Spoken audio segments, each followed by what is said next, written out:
Welcome back, everyone, to another case file with Detective Miller. Today, we're diving into a story I call The Silent Songbird, a case that still sends a shiver down my spine. It all started on a crisp autumn morning in the quiet, affluent neighborhood of Crestwood. The victim was Eleanor Vance, a retired opera singer known for her vibrant personality and, ironically, her love of silence. She was found in her pristine living room, not a thing out of place, except for her, gone from the world. The scene was strange. There were no signs of forced entry, no struggle. It was as if she had simply stopped. The only oddity was a single, pristine white feather resting on her closed lips. The medical examiner couldn't find a cause of death. No poison, no trauma. It was a complete mystery. Naturally, suspicion first fell on her estranged son, Julian. He was a struggling artist who constantly argued with Eleanor about money. He had an alibi, but it was weak. He claimed he was painting in his studio all night, alone. He insisted he loved his mother, despite their fights. As we dug deeper, we uncovered Eleanor's secret life. Far from being a quiet retiree, she was a major player in an underground high-stakes poker game. She was a shark, they said, winning huge sums of money from some very powerful people. Suddenly, our suspect list exploded. Was it a sore loser?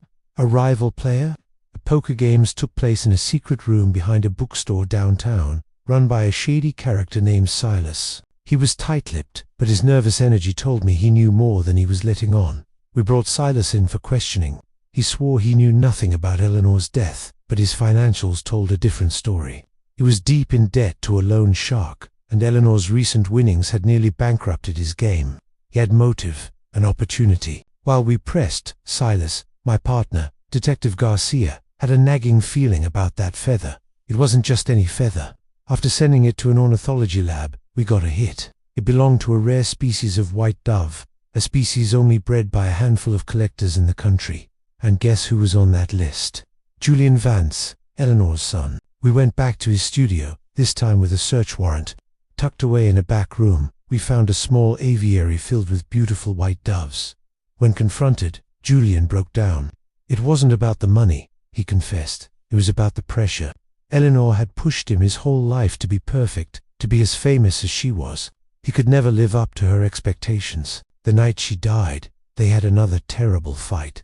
He didn't physically harm her, but his words were venomous. He screamed that he wished she were gone.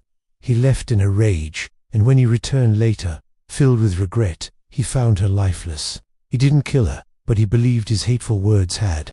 The feather was his way of saying goodbye, a symbol of the peace he wished she had in life.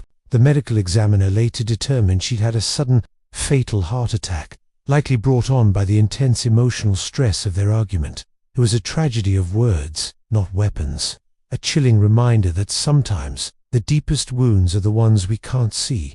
That's all the time we have for this case. Thanks for watching, and don't forget to like and subscribe for more stories from my files. Stay safe out there.